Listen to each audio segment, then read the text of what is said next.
Varieties of cheques, crossing ಇರ್ಬೋದು ಅಥವಾ payment ಇರ್ಬೋದು, ಯಾವ ಥರ ಚೆಕ್ ಪೇ ಆಗುತ್ತೆ, all these things we saw. ಇದ್ರ ಜೊತೆಗೆ ಮಾರ್ಕಿಂಗ್ ಆಫ್ ಚೆಕ್ನ ನೋಡೋಣ. ಏನು ಮಾರ್ಕಿಂಗ್ ಅಂದರೆ, it means giving a certificate by the banker to a cheque that it is good for payment. ಅಂದರೆ ಯಾವುದೇ ಒಂದು ಚೆಕ್ ಡೆಪಾಸಿಟ್ ಮಾಡೋಕ್ಕಿಂತ ಮುಂಚೆ ಪೇಯಿಗೆ ಅಥವಾ ಇನ್ಯಾರಿಗಾದರೂ ಡೌಟ್ ಇದ್ದರೆ ಅದು ಸರಿ ಇದೆಯೋ ಇಲ್ವೋ, ದುಡ್ಡು ಬರುತ್ತೋ ಇಲ್ವೋ ಅನ್ನೋದು ಒಂದು ಖಾತ್ರಿ ಮಾಡ್ಕೊಳ್ಳೋಕೆ ಏನು ಮಾಡ್ತಾರೆ, ಮಾರ್ಕಿಂಗ್ಗೆ ಕಳಿಸ್ತಾರೆ. ಮಾರ್ಕಿಂಗ್ ಕಳಿಸಿದಾಗ ಆವಾಗ that cheque will go to the paying banker. Paying banker ಯಾರು ಆ ಚೆಕ್ ಯಾವ ಬ್ಯಾಂಕಲ್ಲಿ ಇರುತ್ತೆ, ಚೆಕ್ ಎಸ್ ಬಿ ಐ ಬ್ಯಾಂಕಲ್ಲಿದೆ ಅಂದರೆ S B I bank is a paying bank. And S B I bank ಇರ್ಬೋದು ಅಥವಾ ಬೇರೆ ಯಾವುದೇ ಬ್ಯಾಂಕ್ ಇರ್ಬೋದು, receiving banker that is collecting banker ಅಂತ ಹೇಳ್ಬೋದು. ಯಾರ ಹೆಸರಲ್ಲಿ ಅದು ಕೊಟ್ಟಿರ್ತಾರೆ ಅವರು ಯಾವ ಬ್ಯಾಂಕಲ್ಲಿ ಅಕೌಂಟ್ ಓಪನ್ ಮಾಡಿರ್ತಾರೆ ಆ ಬ್ಯಾಂಕಿಂದ ಅದು ಕಲೆಕ್ಟ್ ಮಾಡ್ಕೊಳ್ತಾರೆ. Okay, so in that case ಪೇಯಿಗೆ ಏನಾದರೂ ಅಂದರೆ ದ ಪರ್ಸನ್ ಯಾರು ಕಲೆಕ್ಟ್ ಮಾಡ್ಕೋಬೇಕು ಅವ್ನಿಗೇನಾದರೂ ಡೌಟ್ ಇದೆ ಅಂತಂದರೆ, ಸೊ ಆನರ್ ಆಗುತ್ತಾ ಡಿಸಾನರ್ ಆಗುತ್ತಾ ಅಥವಾ ಡ್ರಾಯರ್ ಎಲ್ಲೋ ಇದ್ದಾನೆ ಗೊತ್ತಾಗ್ತಾ ಇಲ್ಲ, ಅವನ ಇನ್ಫಾರ್ಮೇಷನ್ ಸಿಗ್ತಾ ಇಲ್ಲ, ಏನೋ ಒಂದು ಡೌಟ್ ಇದೆ ಈ ಪರ್ಟಿಕ್ಯುಲರ್ ಚೆಕ್ ಮೇಲೆ ಅಂತಾಗ ಅದನ್ನು ಮಾರ್ಕಿಂಗ್ಗೆ ಕಳಿಸ್ತಾರೆ. ಮಾರ್ಕಿಂಗ್ ಕಳಿಸಿದಾಗ ಪೇಯಿಂಗ್ ಬ್ಯಾಂಕರ್ ಅಂದರೆ ಆ ಚೆಕ್ ಯಾವ ಬ್ಯಾಂಕರಿಂದ ಕೊಟ್ಟಿದ್ದಾರೆ ಆ ಬ್ಯಾಂಕ್ ಮತ್ತು ಅವನ ಅಕೌಂಟಲ್ಲಿ ದುಡ್ಡಿದೆಯಾ, ಸಫಿಷಿಯೆಂಟಾಗಿ ಫಂಡ್ ಇದೆಯಾ ಅಥವಾ ಸಿಗ್ನೇಚರ್ ಸರಿ ಇದೆಯಾ, ಎಲ್ಲ ಸರಿಯಾಗಿ ಇದೆಯಾ ಅಂತ ಒಂದು ಸರ್ಟಿಫಿಕೇಟ್ ಕೊಡೋದಕ್ಕೆ ಅದನ್ನು ಮಾರ್ಕಿಂಗ್ ಅಂತ ಹೇಳ್ತಾರೆ. ಸೊ ಅದು ಮಾರ್ಕಿಂಗು ಪೇಯಿಂಗ್ ಬ್ಯಾಂಕರ್ಗೆ ಹೋಗುತ್ತೆ. ಪೇಯಿಂಗ್ ಬ್ಯಾಂಕರ್ ಏನು ಮಾಡ್ತಾನೆ, ಎಸ್ ಇಟ್ ಈಸ್ ಅಪ್ರೂವ್ಡ್ ಅಥವಾ it is mark for good for payment ಅಂತ ಹೇಳಿ ಬ್ಯಾಂಕ್ದು ಸೈನ್ ಆಗಿ ಬಂದರೆ that is as good as the cheque is genuine ಅಂತ. ದ ಚೆಕ್ ಏನಾಗಿದೆ ಸರಿ ಇದೆ, ಯಾವುದೇ ಕಾರಣಕ್ಕದು ಡಿಸಾನರ್ ಆಗಲ್ಲ ಅಂತ ಒಂದು ಕಾರಣಕ್ಕೋಸ್ಕರ ಇದು ಮಾರ್ಕಿಂಗ್ ಆಫ್ ದ ಚೆಕ್ ಮಾಡ್ತಾರೆ. ಸೊ ಇಲ್ಲಿ ನೋಡೋಣ, ದಿಸ್ ಟೇಕ್ಸ್ ಪ್ಲೇಸ್ ಅಂದರೆ marking of a cheque takes place when a payee has any doubt of the check being honored and not knowing whereabouts of the drawer.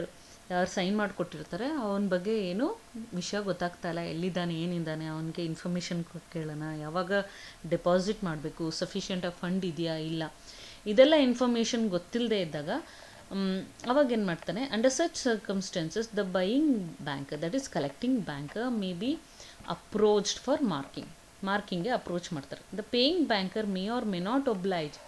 Sometimes paying banker oblige ಮಾಡಲ್ಲ, ಮಾಡಲ್ಲ ಹೋಗ್ರಿ ಅಂತ ಹೇಳ್ಬಿಡ್ತಾರೆ. Sometimes they will oblige.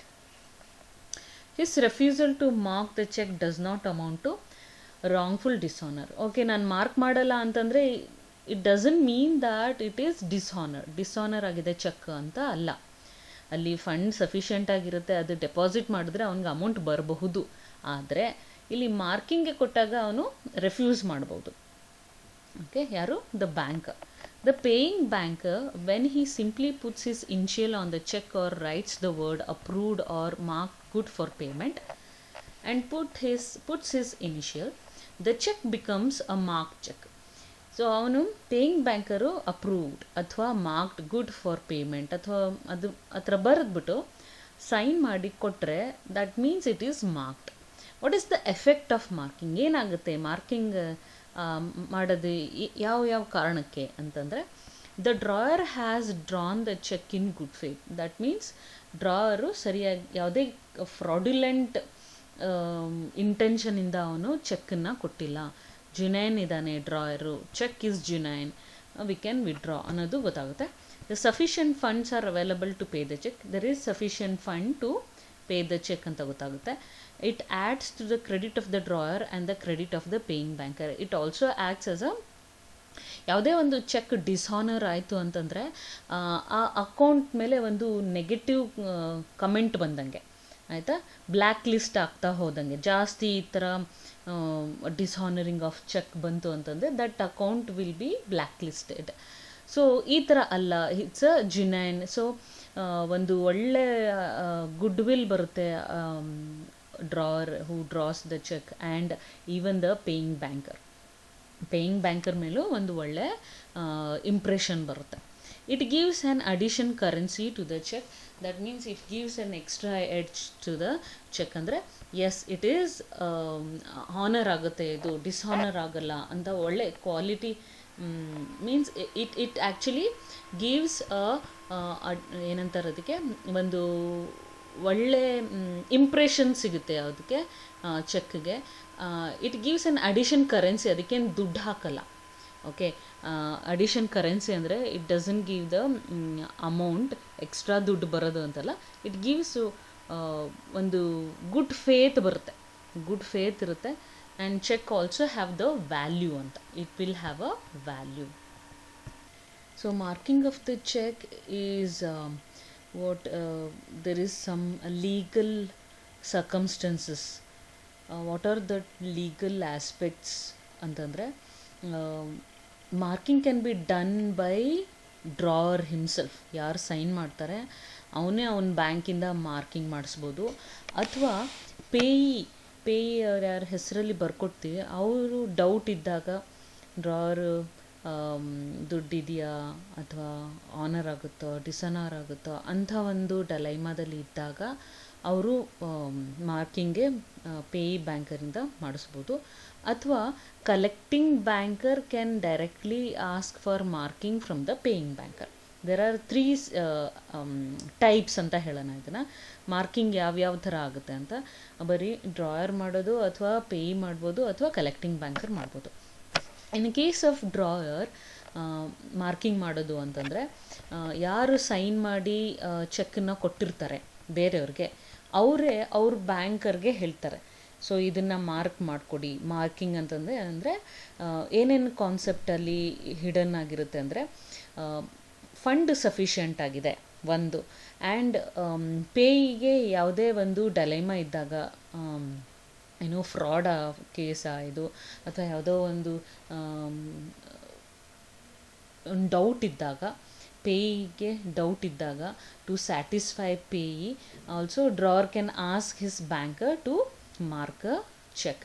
ಈ ಥರ mark ಆಗಿದ್ದಾಗ ಆ check ಯಾರಿಂದ, ಡ್ರಾವರಿಂದ ಆಗಿದ್ದಾಗ ಅಂಥ ಚೆಕ್ಗಳಿಗೆ ಭಾರಿ ಒಂದು ವ್ಯಾಲ್ಯೂ ಬರುತ್ತೆ. It will get the power.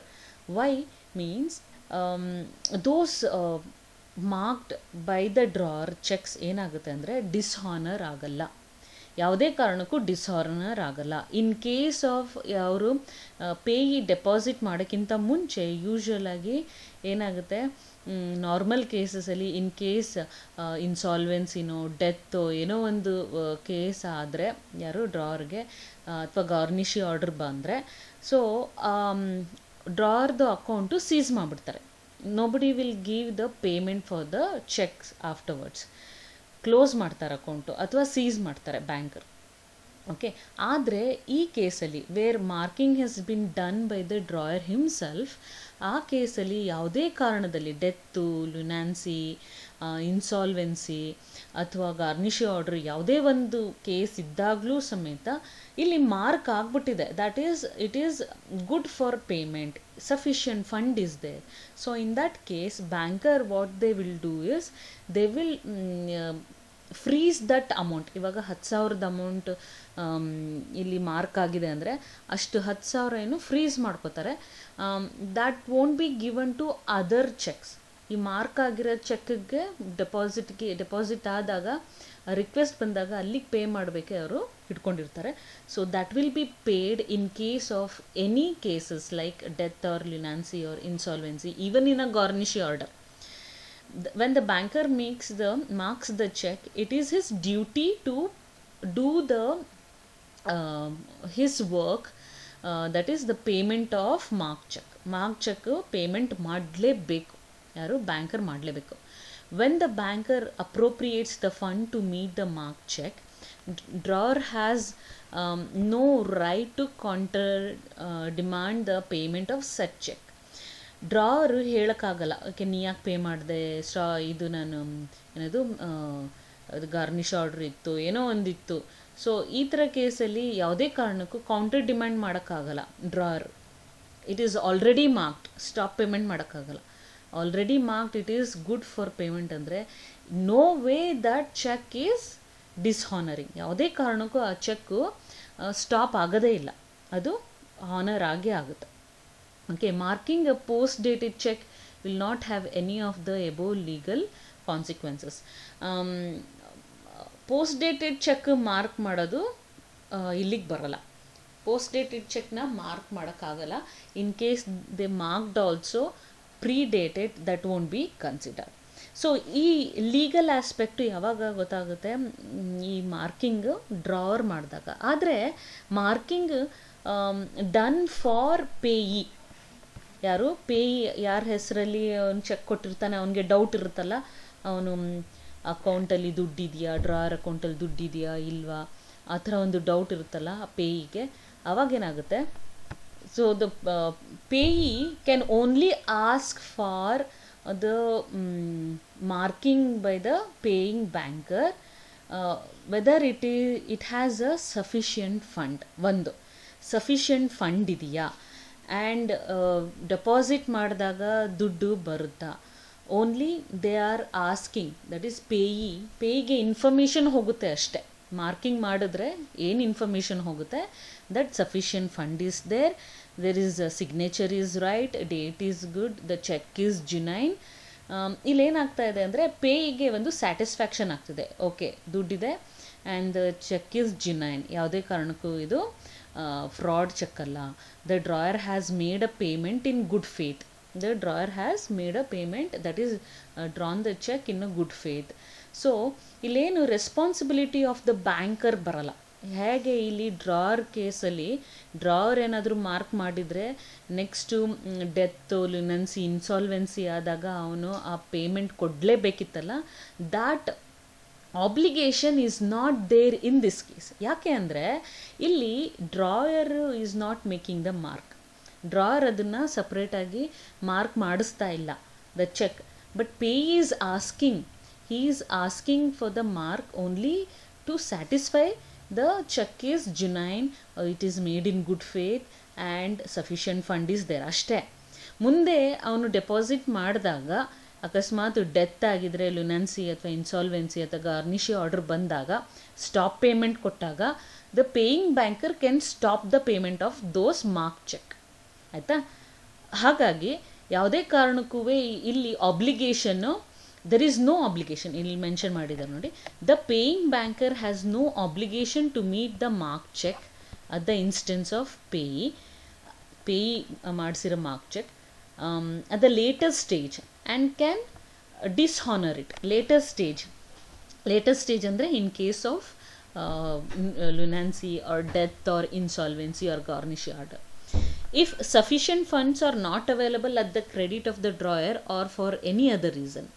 ಮುಂದೆ ಇವಾಗ ಮಾರ್ಕ್ ಮಾಡಬೇಕಾದ್ರೆ ಸಫಿಷಿಯಂಟ್ ಫಂಡ್ ಇತ್ತು, ಆಮೇಲೆ ಡೆಪಾಸಿಟ್ ಮಾಡಿ ಮತ್ತು ಅದು ಆ್ಯಕ್ಚುಯಲ್ ಅಮೌಂಟ್ ಕೊಡಬೇಕಾಗದ ಟೈಮಲ್ಲಿ ಫಂಡ್ ಕಡಿಮೆ ಇದ್ದಾಗ, sufficient fund was not there or any other cases, they can hold the payment of the cheque. It is just in this case marking for holder or the payee. ಅಲ್ಲೇನು ಅಂತಂದರೆ ಪೇಗೆ ಒಂದು satisfaction ಆಗುತ್ತೆ, whatever the amount is sufficient or not, or it is made for in good faith or not, signature is correct or is it forged, or genuinity of the cheque will be come into force. ಅಂದರೆ ಅದು ಸರಿಯಾಗಿ ಇದೆಯಾ ಇಲ್ಲ ಅಂತ ಮಾತ್ರ ಇಲ್ಲಿ ನಾವು ನೋಡ್ಕೋಬೋದು, ಯಾವುದೇ ಲೀಗಲ್ ಆಬ್ಲಿಗೇಷನ್ಸ್ ಬರಲ್ಲ. So next one is marking for a collecting banker. Collecting banker. When a customer's check is presented by the collecting banker after the clearing hours. ಯಾವಾಗ ಕ್ಲಿಯರಿಂಗ್ಗೆ ಬಂದಿರುತ್ತೆ, ಕ್ಲಿಯರಿಂಗ್ ಬಂದಾಗ ಆವಾಗ collecting banker is asking for marking from the paying banker. The paying banker can mark the cheque at the request of the collecting banker. Collecting banker ರಿಕ್ವೆಸ್ಟ್ಗೆ paying banker mark ಮಾಡ್ಬೋದು, okay ಇದು ಸರಿ ಇದೆ ಅಂತ. This is done to protect the interest of the customer. ಯಾರು customer? Collecting banker customer ಯಾರು? Payee ಅಲ್ವಾ?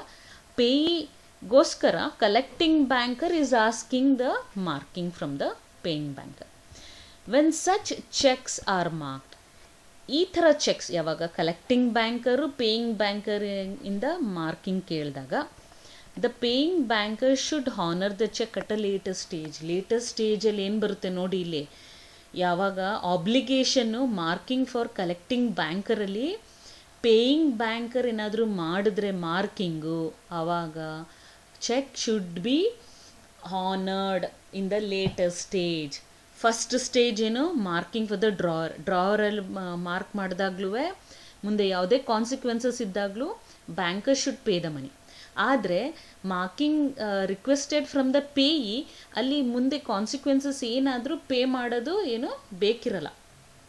In case ನಾ ಏನು ಹೇಳಿದೆ, ಏನಾದರೂ ಇನ್ಸಫಿಷಿಯೆಂಟ್ ಫಂಡ್ ಡೆತ್ ಇನ್ಸಾಲ್ವೆನ್ಸಿ ಆ ಥರ ಏನೋ ಆಗಿಬಿಟ್ರೆ ಅದು paying banker is not liable to pay, obligation ಇರಲ್ಲ. But here again collecting banker marking ತೊಗೊಂಡ್ರೆ ಯಾರು ಪೇಯಿಂಗ್ ಬ್ಯಾಂಕರಿಂದ, so paying banker should honour the cheque at a latest stage. It has to, again obligation ಬಂತು. First ಒನ್ನಿಗೆ obligation ಇತ್ತು, second ಒನ್ನಿಗೆ ಇರಲಿಲ್ಲ, again third ಒನ್ಗೆ ಆಬ್ಲಿಗೇಷನ್ ಬಂತು. In order to meet such obligation he appropriates from the drawer's account. ಆ obligation ಇರೋದ್ರಿಂದ ಆ ಡ್ರಾವರ್ ಏನದು ಯಾರು ಸೈನ್ ಮಾಡಿ ಕೊಟ್ಟಿರ್ತಾರೆ, ಯಾರು ಡ್ರಾ ಮಾಡಿರ್ತಾರೆ ಚೆಕ್ಕು, ಅವನ ಅಕೌಂಟಿಂದ ದುಡ್ಡನ್ನು ವಿಡ್ರಾ ಮಾಡಿ ಬ್ಯಾಂಕರ್ ಕೊಡುತ್ತೆ. The drawer cannot countermand the payment of such mark cheque. Drawer ಕೇಳೋಕ್ಕಾಗಲ್ಲ, ನೀ ಯಾಕೆ ಪೇ ಮಾಡಿದೆ ಅಂತ ಕೇಳೋಕ್ಕಾಗಲ್ಲ, because the paying banker has marked it. ಆಯಿತಾ? Such marking by the paying banker is constructed as an undertaking to pay the value of their cheque. ಈ ಥರ ಒಂದು ಕಲೆಕ್ಟಿಂಗ್ ಬ್ಯಾಂಕರಿಂದ ಬಂದ ರಿಕ್ವೆಸ್ಟ್ ಮಾರ್ಕ್ ಮಾಡಿದ್ರೆ paying banker, it is a paying banker who has to pay. Okay, it has to be paid by the value of the check has to be paid. This has been considered as a constructive payment.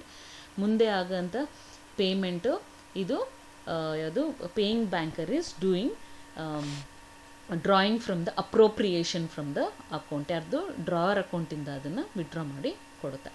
The practice of marking, ಇಷ್ಟು ನಾವು 3 ಥರದ್ದು marking ನೋಡಿದ್ವಿ. The practice of marking a cheque by the banker under different circumstances, ಒಂದು ಡ್ರಾಯರಿಂದ, ಒಂದು ಪೇಯಿಂದ, ಒಂದು collecting ಬ್ಯಾಂಕರಿಂದ. ಇದು ಈ 3 ಯಾರಿಂದ ಮಾಡ್ಕೋಬೇಕು ಮಾರ್ಕಿಂಗು? ಪೇಯಿಂಗ್ ಬ್ಯಾಂಕರಿಂದ ಮಾಡ್ಕೋಬೇಕು. All these circumstances is not considered to be good convention. The bankers in their own interest should avoid marking. ಇಲ್ಲೇನಾಗುತ್ತೆ ಅಂದರೆ ಮಾರ್ಕಿಂಗ್ ಮಾಡಿಬಿಟ್ರೆ ಆಬ್ಲಿಗೇಷನ್ಸ್ ಬರುತ್ತೆ.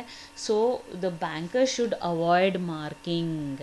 ಫಸ್ಟ್ ಒನ್ ಮತ್ತು ಸೆಕೆಂಡ್ ಒನ್ನಲ್ಲಿ ಆಬ್ಲಿಗೇಷನ್ ಇರೋದ್ರಿಂದ they should avoid marking. It may be done in case of clearing only. Marking can be done, clearing ಬಂದಿರುತ್ತೆ, clearing ಬಂದಾಗ mark ಮಾಡ್ಬೋದು. ಆದರೆ ಈ ಥರ marking practices is not favourable to the bank. Okay, it is not favourable. ಯಾಕಂದರೆ ಅಲ್ಲೇನಾಗುತ್ತೆ, paying banker ಕಸ್ಟಮರ್ಗೆ ಅವನೇನು ಮಾಡೋಕ್ಕಾಗುತ್ತೆ, ಪೇಯಿಂಗ್ ಬ್ಯಾಂಕರು ಒಂದು ಆಬ್ಲಿಗೇಷನ್ ತಂದಿಟ್ಟ ಅದಂಗೆ ಆಗುತ್ತೆ, ಆಬ್ಲಿಗೇಷನ್ ಆಗಿಬಿಡುತ್ತೆ. They have to pay. ಪಾಪ ಅಲ್ಲಿ ಡೆತ್ ಆಗಿರುತ್ತೆ ಅಥವಾ ಏನೋ ಒಂದು ಕಾರಣ ಆಗಿ ಅವನು ಅದು ಆಪ್ರೇಟ್ ಮಾಡೋಕ್ಕಾಗಲ್ಲ, ಇನ್ಸಾಲ್ವೆನ್ಸಿಲಂತೂ ದುಡ್ಡೇ ಇರಲ್ಲ ಅವನಿಗೆ. ಆ ಟೈಮಲ್ಲೂ ಮಾರ್ಕ್ ಮಾಡಿರೋದು ಅಮೌಂಟು ಕೊಡಲೇಬೇಕಾಗಿ ಬರುತ್ತೆ. ಸೊ ಈ ಥರ ಕೇಸಸ್ ಇದ್ದಾಗ it is not in practice that they have to be marked. That is not correct ಅಂತ ಅನಿಸುತ್ತೆ. Here it is suggested that the bankers instead of marking can issue their pay orders. Mark ಬದಲು ಅವರು pay ಆರ್ಡರ್ನ issue ಮಾಡ್ಬೋದು paying banker. So that pay order inter ಬ್ಯಾಂಕಲ್ಲಿ ಮಾಡಿಕೊಂಡ್ರೆ ಈ ಮಾರ್ಕಿಂಗ್ನ ಅವಾಯ್ಡ್ ಮಾಡಬಹುದು. They can has been stopped and ಈ ಥರ ಮಾರ್ಕಿಂಗ್ನ ಸ್ಟಾಪ್ ಮಾಡಿದ್ದಾರೆ. The practice of marking of cheque has been stopped and they issue their own pay orders or check. Instead of marking, paying banker will issue pay order only in a necessary cases. Necessary case ಇದ್ದಾಗ pay ಆರ್ಡರ್ನ ಅಥವಾ pay ಚೆಕ್ಸ್ನ issue ಮಾಡ್ತಾರೆ. So ಈ pay order ಅಥವಾ pay cheques it is as good as paying. ದುಡ್ಡು pay ಮಾಡ್ತೀವಿ ಅಂತ ಹೇಳಿ ಕೊಡೋ ಅಂಥ ಒಂದು ಆರ್ಡರ್ಸ್ ಅಥವಾ cheques. So in that way, the practice of this marking is very little in India. It is not considered, illide nodi, but in India the practice of marking checks cannot be looked upon with favor by bankers. ಯಾಕೆಂದರೆ there are some problems in the marking, obligations in the marking. That's why they are not towards the marking. They are against ಅಂತ ಹೇಳೋಕ್ಕಾಗಲ್ಲ. might be they are not happy with the marking. ಸೊ ಇಲ್ಲಿ ತನಕ ನಾವು marking ಬಗ್ಗೆ ತಿಳ್ಕೊಂಡ್ವಿ. Next material alteration. What is material alteration? Alteration ಅಂದರೆ some changes. Material alteration means altering the contents of the instrument in such a way that it becomes an invalid instrument. ಯಾವುದೋ ಒಂದು alteration ಮಾಡ್ತೀವಿ. Alteration ಮಾಡಿದಾಗ the particular instrument, negotiable instrument itself will become invalid. For example cheque ತೊಗೊಂಡಲ್ಲಿ ಎಲ್ಲ ಬರೆದಿದ್ವಿ, ಬಟ್ ಏನು ಮಾಡಿದ್ವಿ, ಡೇಟು ಅದನ್ನು ತಿದ್ದಿದ್ವಿ. ತಿದ್ದಿದಾಗ ಅಲ್ಲೇನಾಗುತ್ತೆ, material alteration. Date is very important, signature is very important, the amount is important, pay to whom ಅನ್ನೋದು ಇಂಪಾರ್ಟೆಂಟ್ ಆಗುತ್ತೆ. ಸೊ ಹೀಗಿದ್ದಾಗ ಮತ್ತು ಕ್ರಾಸಿಂಗ್ ಮಾಡಿರೋದು ಅದು ಇಂಪಾರ್ಟೆಂಟ್ ಆಗುತ್ತೆ. This are all called materials. If any changes alteration made, ಅದನ್ನು material alteration ಅಂತ ಹೇಳ್ತೀವಿ. An alteration is material which in a way alters materially or substantially the operation of the instrument and liabilities of the parties they to. ಯಾವುದೋ ಒಂದು alteration, it alters the instrument itself, ಅಥವಾ parties ಯಾರಿರ್ತಾರೆ ಅದನ್ನು alteration ಮಾಡೋದು. Material alteration can be changes the legal identity or character of the instrument. May be crossing open ಆಗೋದು, causes to speak different language. ಬೇರೆದೇ, ಇವಾಗ amount ಬರೆದಿರೋದು ಬೇರೆ amount ಬರೆಯೋದು, ಅಥವಾ ಡೇಟ್ ಹಾಕಿರೋದು ಅದನ್ನು ಆಲ್ಟರ್ ಮಾಡೋದು. So thus cheque material alteration ಏನು ಅಂತಂದರೆ, change that has been made in the cheque which loses its original legal character. ಯಾವುದೇ ಒಂದು ಲೀಗಲ್ ಆಸ್ಪೆಕ್ಟ್ ಇದೆ ಒರಿಜಿನಲ್ ಚೆಕ್ಕಲ್ಲಿ, ಅದು ಚೇಂಜ್ ಆಗೋಗುತ್ತೆ. Say for that matter, date ಬಗ್ಗೆ ಹೇಳಿದೆ. ಡೇಟ್ ಏನೋ ಪೋಸ್ಟ್ ಡೇಟೆಡ್ ಚೆಕ್ ಇರೋದನ್ನು ಆಲ್ಟ್ರ್ ಮಾಡಿ ಇವತ್ತಿಂದು ಡೇಟ್ ಹಾಕೋದು. That means post dated cheque has originally drawn, but we have altered and we have made a normal cheque, that is today's date we have put. So the legality has become changed, ಒರಿಜಿನಲ್ಗಿಂತ ಇವಾಗ change ಆಯಿತು. So characters, legal characters have been changed. It affects the right and liability of the parties. Name of the parties we can change. Signature ಮಾಡೋದು change ಆಗ್ಬೋದು. All these things we can say the material alterations. So here they have given date of the check, amount payable, place of payment, name of the payee, converting order check to bearer check, changing a specially cross check into general crossing, cancelling the words not negotiable, account payee, and making cross check into open check, converting bearer check into order check, making open check to a cross check. But ಇದೆಲ್ಲ material alteration ಆದರೆ ಒಂದಷ್ಟು changes material alteration ಆಗಲ್ಲ ಅಂತ ಹೇಳಿದ್ದಾರೆ. ಯಾವುದ್ಯಾವುದು ಅಂದರೆ, converting the bearer cheque into order cheque ಅಥವಾ cross cheque. That is not a material alteration. We are making the cheque safer. If we are making the check safer, that is not a material alteration. Making open check to the cross check, ಅಥವಾ converting generally cross check into a specially crossing, completing an incomplete check, complete ಮಾಡೋದು, and adding the words not negotiable, account payee to the check documents does not mean a material alteration. ಈ second ಟೈಪಲ್ಲಿ we are securing the cheque more. Whereas in first ನಾವೇನು ಹೇಳಿದ್ವಿ, amount change ಮಾಡೋದು, date change ಮಾಡೋದು, ಅಲ್ಲೇನಾಗ್ತಾ ಇದೆ, there are act of frauds sometimes. Signature change ಮಾಡೋದು, payee name change ಮಾಡೋದು, ಡೇಟ್ ಚೇಂಜ್ ಮಾಡ್ಬೋದು, ಅಮೌಂಟ್ 10,000 ಇದ್ದರೆ 1,00,000 ಮಾಡೋದು. All these things might be link to, or we can say that might be fraudulent acts. Whereas in second case, we are converting the open check to a bearer check to cross check, or open check to cross check. This is securing the check. ಇದನ್ನ